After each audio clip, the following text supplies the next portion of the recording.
الناصر صلاح الدین بن یوسف بن ایوب، جنہیں عام طور پر صلاح الدین ایوبی کے نام سے جانا جاتا ہے، ایوبی سلطنت کے بانی تھے۔ وہ نہ صرف تاریخ اسلام بلکہ تاریخ عالم کے مشہور ترین فاتحین و حکمران میں سے ایک ہیں۔ وہ 1138 عیسوی میں موجودہ عراق کے شہر تکریت میں پیدا ہوئے۔ ان کی زیر قیادت ایوبی سلطنت نے مصر، شام، یمن، عراق، حجاز اور دیار باکر پر حکومت کی۔ سلطان صلاح الدین ایوبی کو بہادری، فیاضی، حسن خلق، سخاوت اور بردباری کے باعث نہ صرف مسلمان بلکہ مسیحی بھی عزت کی نگاہ سے دیکھتے تھے۔ صلاح الدین کو فاتح بیت المقدس کہا جاتا ہے، جنہوں نے 1187 عیسوی میں یورپ کی متحدہ افواج کو عبرت ناک شکست دے کر بیت المقدس ان سے آزاد کروا لیا تھا۔ سلطان صلاح الدین نسلاً کرد کے تھے اور 1138 عیسوی میں کردستان کے اس حصے میں پیدا ہوئے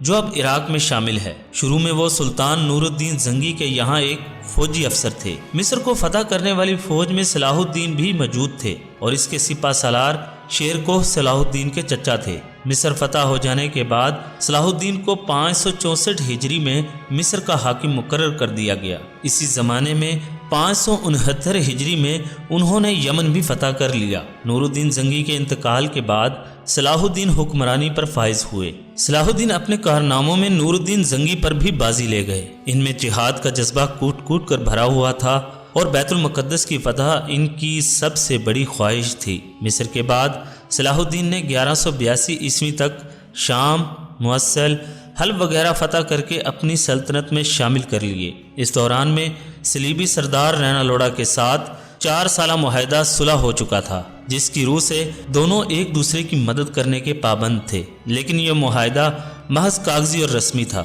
صلیبی بددستور اپنی اشتعال انگیزیوں میں مصروف تھے اور مسلمانوں کے قافلوں کو برابر لوٹ رہے تھے۔ 1186 عیسوی میں مسیحیوں کے ایک ایسے ہی حملے میں رینالڈ نے یہ جسارت کی کہ بہت سے دیگر مسیح امرا کے ساتھ مدینہ منورہ پر حملہ کی غرض سے حجاز مقدس پر حملہ آور ہوا۔ صلاح الدین ایوبی نے ان کی سرگرمیوں کی روک تھام کے لیے اقتدامات کیے اور فوراً رینالڈ کا تعاقب کرتے ہوئے حطین میں اسے جا لیا۔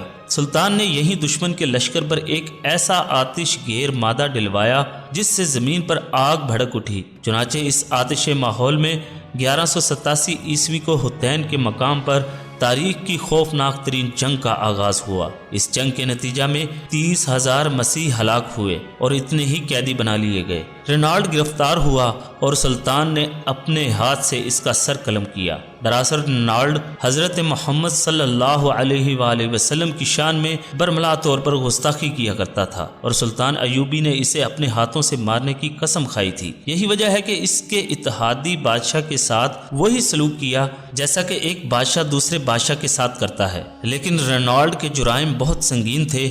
اس جنگ کے بعد اسلامی افواج مسیحی علاقوں پر چھا گئی۔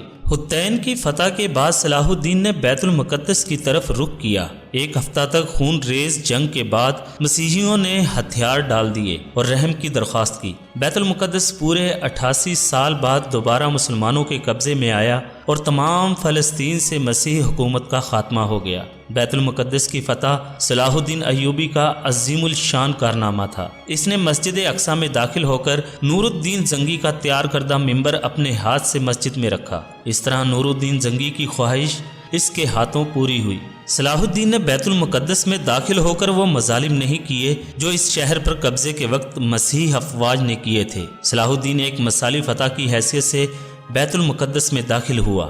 اس نے زر فدیہ لے کر ہر مسیح کو امان دے دی اور جو غریب فدیہ نہیں ادا کر سکے ان کے فدیے کی رقم صلاح الدین اور اس کے بھائی ملک عادل نے خود ادا کی۔ بیت المقدس پر فتح کے ساتھ یروشلم کی وہ مسیح حکومت بھی ختم ہو گئی جو فلسطین میں 1099 عیسوی سے قائم تھی۔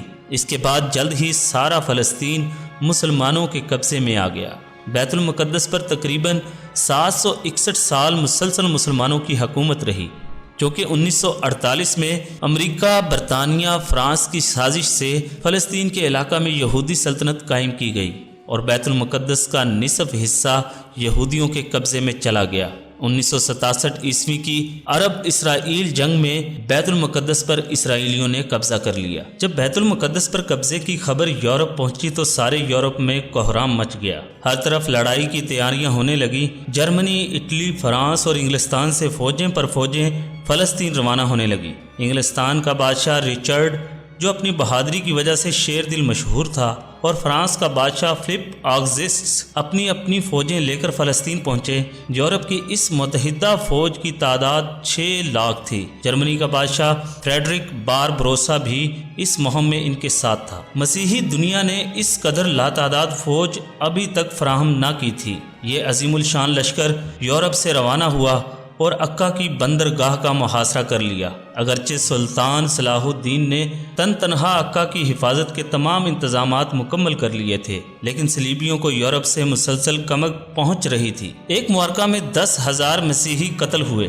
مگر صلیبیوں نے محاصرہ جاری رکھا، لیکن چونکہ کسی اور اسلامی ملک نے سلطان کی طرف دست تعاون نہ بڑھایا، اسی لیے صلیبی ناکہ بندی کی وجہ سے اہل شہر اور سلطان کا تعلق ٹوٹ گیا، اور سلطان باوجود پوری کوشش کے مسلمانوں کو کمک نہ پہنچا سکا۔ تنگ آ کر اہل شہر نے امان کے وعدہ پر شہر کو مسیحیوں کے حوالے کر دینے پر آمادگی ظاہر کی۔ فریقین کے درمیان معاہدہ طے ہوا، جس کے مطابق مسلمانوں نے 2 لاکھ اشرفیاں بطور تاوان جنگ ادا کرنے کا وعدہ کیا، اور صلیب اعظم اور 500 مسیح قیدیوں کی واپسی کی شرائط طے کرتے ہوئے مسلمانوں نے ہتھیار ڈال دیے۔ مسلمانوں کو اجازت دے دی گئی وہ تمام مال اسباب لے کر شہر سے نکل جائیں، لیکن رچرڈ نے بد عہدی کی اور محصورین کو قتل کر دیا۔ عکا کے بعد صلیبیوں نے فلسطین کی بندرگاہ اسکلان کا رخ کیا۔ اسکلان پہنچنے تک مسیحیوں کا سلطان کے ساتھ 11-12 بار مقابلہ ہوا۔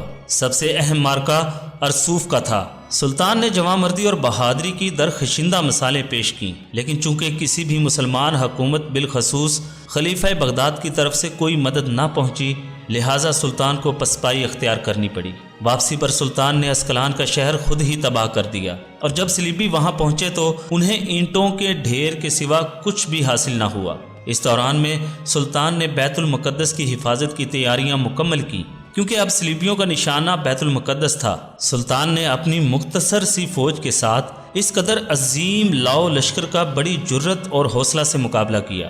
جب فتح کی کوئی امید باقی نہ رہی تو صلیبیوں نے صلح کی درخواست کی۔ فریقین میں معاہدہ صلح ہوا، جس کی روح سے تیسری صلیبی جنگ کا خاتمہ ہوا۔ اس صلیبی جنگ میں سوائے عکا کے شہر مسیحیوں کو کچھ بھی حاصل نہ ہوا اور وہ ناکام واپس ہوئے۔ رچرڈ شیردل سلطان کی فیاضی اور بہادری سے بہت متاثر ہوا۔ جرمنی کا بادشاہ بھاگتے ہوئے دریا میں ڈوب کر مر گیا اور تقریباً 6 لاکھ مسیح ان جنگوں میں کام آئے۔ تیسری صلیبی جنگ میں سلطان صلاح الدین نے ثابت کر دیا کہ وہ دنیا کا سب سے طاقتور ترین حکمران ہے۔ اللہ تعالیٰ سلطان صلاح الدین کی مغفرت فرمائے اور انہیں جنت الفردوس میں اعلیٰ مقام عطا فرمائے۔ اسی کے ساتھ تلوار حق کی ٹیم کو دیجیے گا اجازت۔ ملتے ہیں ایک اور نئی معلومات کے ساتھ، تب تک کے لیے اللہ ہم سب کا حامی و ناصر۔